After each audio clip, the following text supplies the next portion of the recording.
నమస్తే, నేను ప్రశాంత్. ఈ మధ్య కాలంలో బంగారం తీసుకోవాలంటే ఎంత భయపడుతున్నారో మనం చూస్తున్నాము. కానీ రాబోయే రోజుల్లో చాలా తగ్గిపోయే అవకాశం ఏమైనా ఉందా? తులం 50,000కే వచ్చే అవకాశం ఏమైనా ఉందని అయితే కొందరు అంటున్నారు. సో అదేంటో తెలుసుకుందాము. దీని గురించి అయితే మాట్లాడేందుకు ప్రస్తుతం మనతో పాటు సీనియర్ జర్నలిస్ట్ సిఎస్ రావు గారు ఉన్నారు. నమస్తే అండి. నమస్తే సార్, బంగారం రేటు ఇప్పుడు చాలా పెరిగిపోయింది. గత మనం 1 year నుంచి చూసుకున్నట్లయితే కనుక ఇప్పుడు ఎవరైనా కొందామన్నా కానీ చాలా భయపడుతూ ఉన్నారు. సో ప్రజెంట్ మరి ఎంత ఉంది? రాబోయే రోజుల్లో ఏమైనా తగ్గే అవకాశం ఏమైనా ఉందా? సో బంగారం రేటు తగ్గిద్దా పెరిగిద్దా అనే దాని మీద ప్రతిరోజు ప్రత్యేకించి మహిళలు చూస్తూ ఉంటారు. అయితే ఇప్పుడు పెరుగుతున్నట్టు కనిపిస్తుంది. గత వారం చూస్తే కనుక దాదాపు 3,000 రూపాయలు తగ్గింది. ఇంత ఫ్లక్చువేషన్స్ ఎందుకు వస్తున్నాయి? ఇంతకుముందు ఎప్పుడు లేదు. ఇంత ఫ్లక్చువేషన్స్ ఎందుకు వస్తున్నాయి అనే దాని మీద విశ్లేషణ మనం చేసుకుంటే కనుక అమెరికా అధ్యక్షుడు ట్రంప్ తీసుకునేటువంటి నిర్ణయాలు ప్రధానమైనటువంటి కారణం. ఆయన తీసుకునేటువంటి నిర్ణయాల కారణంగా మార్కెట్లో అనిశ్చితి ఏర్పడింది. భౌగోళిక పరిస్థితులు మారినాయి, ఎందుకంటే యుద్ధాలు జరుగుతున్నాయి. వాణిజ్యపరమైనటువంటి ఆంక్షలు పెడుతున్నాడు అతను. రెసిప్రోకల్ ట్యాక్స్ అంటున్నారు. ఇవన్నీ వెరసి బంగారం పెరగడానికి కారణమైంది. ఎందుకు పెరిగింది? అక్కడ ట్రంప్ తీసుకున్న నిర్ణయాల కారణంగా మన బంగారం రేటు పెరగడం ఏంది అని చెప్పి అనుకోవచ్చు. జనరల్గా ఏంటంటే ఇన్వెస్టర్స్ ఎవరైనా సరే, డబ్బు ఉండేటువంటి వాళ్ళు ఎక్కువగా గ్యారంటీ ఉన్నటువంటి దాని మీద పెట్టుబడులు పెడతారు. ప్రపంచవ్యాప్తంగా నెలకొన్నటువంటి పరిస్థితుల దృష్ట్యా ట్రంప్ కారణంగా డబ్బు ఉన్నటువంటి వాళ్ళు ఏం చేశారు? గోల్డ్ కొనడం అనేది పదిలము అని చెప్పి గోల్డ్ కొనుక్కున్నారు. మిగతా వాటి జోలికి వెళ్ళాల. మిగతా ఏ రంగం జోలికి, ఏ మినరల్స్ జోలికి కానీ, లేదంటే ఏ షేర్ల జోలికి కానీ వెళ్ళాల. మొత్తం పెట్టుబడి ప్రపంచవ్యాప్తంగా గోల్డ్ మీద పెట్టేశారు. ఎందుకంటే మినిమం గ్యారంటీ, నష్టాలు ఉండవు అనేటువంటి ఉద్దేశంతో. దాని కారణంగానే గోల్డ్ రేటు పెరిగింది. అంతర్జాతీయంగా ఔన్స్ బంగారం 3,100 రూపాయలకు చేరుకుంది. ఔన్స్ బంగారం 3,000కి చేరితే 1,00,000 రూపాయలకి వెళ్ళిపోతుంది మనకి. ఔన్స్ బంగారం 3,100 రూపాయలు నుంచి 200 రూపాయలకు ఉంటే కనుక 1,00,000 రూపాయలకి చేరే అవకాశం ఉంటుంది. కానీ ఇప్పుడు ఈ మధ్యకాలంలో అది 3,000కి పడిపోయింది, మళ్ళీ తగ్గింది కొద్దిగా ఔన్స్ బంగారం అంతర్జాతీయ మార్కెట్లో. అంతర్జాతీయ మార్కెట్ని బట్టి మన బంగారం రేటు ఉంటుంది. అంతర్జాతీయ మార్కెట్లో 3,100కి డాలర్లు, 3,100 వెళ్ళింది ఔన్స్ బంగారం అని అంటే అది హైయెస్ట్ రికార్డ్ అది. సో దాంతో మనకి బంగారం పెరిగింది. ఇప్పుడు ఈరోజు మనం మార్కెట్ తీసుకుంటే కనుక కొంత లాస్ట్ వీక్ నుంచి కొంత స్టడీగానే ఉంది, కొద్దిగా పెరిగింది. ఇవాళ సుమారుగా 22 క్యారెట్లు వచ్చేసి తులం బంగారం 84,000 ఉంది. 84,000 సుమారుగా ఉంది. 24 క్యారెట్ల బంగారం వచ్చేసి 92,000 సుమారుగా ఉంది. అసలు యాక్చువల్గా 90,000 కన్నా తగ్గింది. 24 క్యారెట్ల బంగారం కూడా లాస్ట్ వీక్లో తగ్గింది. మళ్ళీ ఇప్పుడు కొంచెం పెరుగుతూ ఉంది. అయితే దీని మీద అంతర్జాతీయంగా ఒక పెద్ద విశ్లేషణలు జరుగుతున్నాయి ఇప్పుడు తాజాగా. ఇప్పుడు ఎందుకు దీని గురించి మనం మాట్లాడుకుంటున్నాం అంటే, జాన్ మిల్స్ అని చెప్పి ఒక విశ్లేషకుడు, అతను గోల్డ్ మీద ప్రత్యేకించి జాన్ మిల్స్ అని అతను అంతర్జాతీయంగా ఉండేటువంటి గోల్డ్ డిమాండ్, దాని రేటు, వీటన్నిటి మీద కొంతమంది పెరుగుతుందని అంటే ఈయన జాన్ మిల్స్ మాత్రం తగ్గుతుంది అని చెప్తున్నాడు. ఆయన మీద ఎక్కువ అందరూ ఆధారపడ్డారు. కారణం ఏంటంటే గతంలో ఆయన చెప్పింది నిజమైంది అని చెప్పి, ఈ జాన్ మిల్స్ చెప్పింది నిజమైంది అని చెప్పి. ఎప్పుడు నిజమైంది? ఏ సందర్భంలో నిజమైంది అంటే కరోనా టైంలో నిజమైంది అని చెప్తున్నారు. కరోనా టైంలో గోల్డ్ రేట్ ఇలానే కొన్నారు. అప్పుడు ఇన్వెస్ట్మెంట్ ఏమి చేయలేక, ఏ రంగంలో పెట్టుబడి పెడితే ఏమవుతుందో తెలియక గోల్డ్ కొన్నారు. దాంతో గోల్డ్ రేట్ పెరిగింది. ఆ రోజున అందరూ గోల్డ్ రేట్ పెరుగుతుందని చెప్తే అంతర్జాతీయ మార్కెట్లో ఈ జాన్ మిల్స్ అన్న అతను ఖచ్చితంగా గోల్డ్ రేట్ తగ్గిద్ది రాబోయేటువంటి 2-3 సంవత్సరాల్లో అని చెప్పాడు. ఆయన చెప్పినట్టే గోల్డ్ రేట్ తగ్గింది. కరోనా ముందుకి ఎంత ఉందో దానికన్నా కూడా ఎక్కువ పడిపోయింది. అందుకని ఇప్పుడు ఆయన చెప్పిన దాన్ని అందరూ ఆలోచిస్తూ ఉన్నారు. ఇప్పుడు ఆయన ఏం చెప్తున్నాడు? రాబోయేటువంటి 2-3 సంవత్సరాల్లో తులం బంగారం 55,000కి వస్తుందని చెప్తున్నాడు.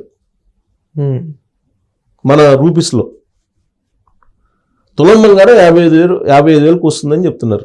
కానీ మనం ఎప్పుడు చూసుకున్నా కానీ అంటే గోల్డ్ రేటు ఎంత తగ్గినప్పటికీ అంటే మనకి తక్కువ అయినప్పటికీ మళ్ళీ ఏదో ఒక రోజు ఎక్కువనే కనిపిస్తుంది. అంటే మనకి ఈ ల్యాండ్ అయినా కానివ్వండి, రియల్ ఎస్టేట్లో అయినా కానివ్వండి, ఇదైనా కానీ ఎప్పటికైనా గోల్డ్ రేట్ అనేది పెరగాల్సిందే. కానీ అంత తగ్గిపోతుందా అనేది ఒక షాకింగ్ అన్నమాట. దానికి కారణాలు కూడా చెప్పాడు. తులం బంగారం 55,000 రూపాయలకి రాబోయేటువంటి 2-3 సంవత్సరాల్లో వస్తుంది అని చెప్తూ ఎందుకు వస్తుంది అనే విషయం కూడా చెప్పాడు. ఏం చెప్పాడంటే ప్రధానమైనటువంటి కారణం ప్రస్తుతం గోల్డ్ ధర పెరుగుతుంది. ఈ ధర పెరుగుతున్నటువంటి సమయంలో ఇప్పుడు చాలా మంది ఏం చేస్తున్నారంటే అంతర్జాతీయంగా ఇప్పుడు గనులు ఉంటాయి కదా, గోల్డ్ మైన్స్ ఏ దేశాల్లో ఉన్నాయో ఆ దేశాలు ఏం చేస్తున్నాయంటే అంతర్జాతీయంగా బంగారం రేటు పెరిగింది కాబట్టి ఇదే సమయం అమ్ముకోవడానికి అని చెప్పి ఎక్కువ ప్రొడక్షన్ చేస్తున్నారు అనేది ఒక అంశం చెప్పారు. అంటే ఉత్పత్తి ఎక్కువ చేస్తున్నారు, ఎక్కువ గనుల నుంచి బంగారాన్ని ఎక్కువ తీస్తున్నారంట. వీళ్ళంత తొందరగా బంగారం తీసేసి అంతర్జాతీయ మార్కెట్లో అమ్ముకోవచ్చు, ఎక్కువ రేటు ఉందని చెప్పేసి ఎక్కువ ఆయా దేశాలు ఈ బంగారం గనుల నుంచి బంగారం తీయటం ఎక్కువ అయిపోయిందని చెప్పేది ఒక కారణం చెప్పాడు. రెండో కారణం ఏంటంటే ప్రపంచవ్యాప్తంగా ఉన్నటువంటి దేశాలు వాళ్ళు ఆర్థిక స్థిరత్వం కోసం ఆయా దేశాలకు సంబంధించినటువంటి బ్యాంక్స్, ఇప్పుడు మనకు ఆర్బీఐ రిజర్వ్ బ్యాంకులు ఏం చేస్తున్నాయి అంటే వీళ్ళంత వరకు బంగారం ఎక్కువ కొనుగోలు చేసి స్టాక్ పెట్టేస్తున్నాయి. ఆర్థిక స్థిరత్వం ఇప్పుడు భారతదేశం ఉంది, భారతదేశం గతంలో ఎప్పుడు లేని విధంగా దాదాపు కొన్ని టన్నులు బంగారం కొనేసింది.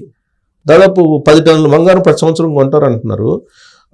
ఈ సంవత్సరం 1 సంవత్సరం 7 టన్నులు కొందండి ఇప్పటికి. అంటే ఆర్థిక స్థిరత్వం కోసం పోటీపడి ఆయా దేశాలు బంగారాన్ని కొనుగోలు చేస్తున్నాయి. అందుకే రెండో కారణం బంగారం పెరగడానికి అని చెప్తున్నారు. ఇక మూడో కారణం వచ్చేసి రీసైక్లింగ్, పాత బంగారం రీసైక్లింగ్ కూడా ఎక్కువైంది అని చెప్తున్నారు. సో ఈ 3 కారణాలు బేస్ చేసుకుంటే రాబోయేటువంటి రోజుల్లో తులం బంగారం 55,000కు వస్తుందని చెప్పేసి జాన్ మిల్స్ చెప్తున్నారు, అంతర్జాతీయ గోల్డ్ నిపుణుడు, విశ్లేషకుడు. ఆయన చెప్పింది గతంలో అనేక సార్లు కరెక్ట్ అయింది, ఈసారి కూడా కరెక్ట్ అవుతుందని చెప్పి ఆయన చెప్తున్నాడు. ఆయన ఏమంటున్నాడు, ఇప్పుడు భౌగోళికంగా అంటే యుద్ధాలు జరుగుతున్నాయి, ట్రంప్ తీసుకునేటువంటి నిర్ణయాలు గందరగోళంగా ఉన్నాయి, ఇవన్నీ కూడా 1 సంవత్సరం లోపల సెటరేట్ అయిపోతుంది. ఈలోపు ఏమవుతుంది, ప్రొడక్షన్ పెరిగిపోతుంది. ఉత్పత్తి పెరిగిపోయినప్పుడు ఏమవుతుంది, డిమాండ్ తగ్గిపోతుంది కదా, ఉత్పత్తి పెరిగితే డిమాండ్ తగ్గుతుంది, ఆటోమేటిక్ రెసిప్రోకల్గా జరుగుతుంది కదా. సో కాబట్టి పడిపోతుంది బంగారం అని చెప్తున్నాడు ఆయన. సో ఆయన చెప్పిన ఈక్వేషన్లో అయితే ఖచ్చితంగా 55,000కి వచ్చినా ఆశ్చర్యపోవస్తున్నాం మనం తులం బంగారం. సో కాబట్టి బంగారం తొందరపడి కొనుగోలు చేయటమా అని అంటే ఒక 3 సంవత్సరాలు పెట్టుకోమంటున్నాడు ఆయన. 3 years లోపల తగ్గుతుంది అని అంటున్నాడు. ఇప్పుడు పెరిగినట్టు మీకు కనిపించిన 3 years లోపల ఖచ్చితంగా తగ్గడం ఖాయం అని చెప్పి ఆయన చెప్తూ ఈ ఈక్వేషన్స్ అన్నీ చెప్తున్నాడు. వీటితో పాటు ఇన్ కేసు ఒకవేళ డాలర్ బలహీన పడింది అనుకో, ఇప్పుడు ఆల్రెడీ బలహీన పడుతూ వస్తుంది, డాలర్ బలహీన పడితే ఇంకా ఎక్కువ తగ్గే అవకాశం ఉందని అంటున్నారు. ఇంకా ఎక్కువ తగ్గే అవకాశం ఉందని చెప్తున్నాడు. అంటే డాలర్ బలపడితే ఓకే, మరి డాలర్ ఇంకా బలహీన పడింది అనుకోండి, రకరకాల అంతర్జాతీయ కారణంగా ఇప్పుడు డాలర్ ప్యారలల్గా బ్రిక్స్ కరెన్సీ పరిచయం చేసింది అనుకోండి, ఆటోమేటిక్గా డాలర్ డమాల్ అంటుంది. డాలర్ డమాల్ అనగానే గోల్డ్ డమాల్ అవుతుంది. సో కాబట్టి ఇవన్నీ విశ్లేషణ చేసి మినిమం 3 సంవత్సరాల లోపల తులం 55,000 రూపాయలకు వస్తుందని చెప్పి జాన్ మిల్స్ చెప్తూ ఉన్నారు, అంతర్జాతీయంగా ఎక్స్పర్ట్ అతను. ఆయన చెప్పింది నేను మన వాళ్ళకి చెప్పాలనే ఉద్దేశంతో చెప్తున్నాను. ప్రస్తుతం మార్కెట్ చూస్తే కనుక బంగారం మార్కెట్ను వినియోగదారులు, సామాన్యులు, మధ్యతరగతి పేదలు ఎవరు కొనుగోలు చేయట్లేదు. 80% కొనుగోళ్లు తగ్గిపోయినాయి అని చెప్పేసి షాపులో వాళ్ళు చెప్తున్నారు. మరి ఎందుకు ధర ఎందుకు పెరుగుతుంది అంటే డిమాండ్ ఉందా అంటే డిమాండ్ ఉంది. ఎందుకు ఉంది అని అంటే బ్యాంకులు కొనుగోలు చేస్తుంది, ఆర్బీఐ కొనుగోలు చేస్తుంది. ఆయా దేశాలకు సంబంధించినటువంటి బ్యాంక్స్, ఆర్బీఐలు, సెంట్రల్ బ్యాంక్స్ కొనుగోలు చేసి స్టాక్ పెడుతున్నాయి. అందువల్ల పెరుగుతుంది గోల్డ్. అంతే తప్ప పేద మధ్యతరగతి వర్గాలు కొనుగోలు చేయటం వల్ల కాదు. ఒకటి. రెండు ఏంటంటే బ్లాక్ మనీ ఉన్న వాళ్ళు పెట్టుబడులు పెడుతున్నారు గోల్డ్ మీద. ఈ కారణం చేత గోల్డ్ పెరుగుతుంది ప్రజెంట్. ఇది కొంతకాలం పాటే అనేది ఆయన జాన్ మిల్స్ చెప్తున్నారు. సో కాబట్టి ఖచ్చితంగా ఇది నీటి బుడగలాగా పేలే అవకాశం ఉంది. కాకపోతే 3 సంవత్సరాల టైం చెప్తున్నాడు ఆయన. ఈ 3 years పాటు వెయిట్ చేయాలి కదా మనం గోల్డ్ కొనకుండా ఉండలేంగా. సో ఇంకా ఆయన విశ్లేషణ మనం అందిస్తున్నాం అంతర్జాతీయంగా, ఇంటర్నేషనల్గా అది ఫిల్ ఎవర్ అవుతుంది కాబట్టి కొనేవాళ్ళు కొనుక్కోవచ్చు, 3 సంవత్సరాల పాటు ఆగేవాళ్ళు ఆగచ్చు. Thank you sir.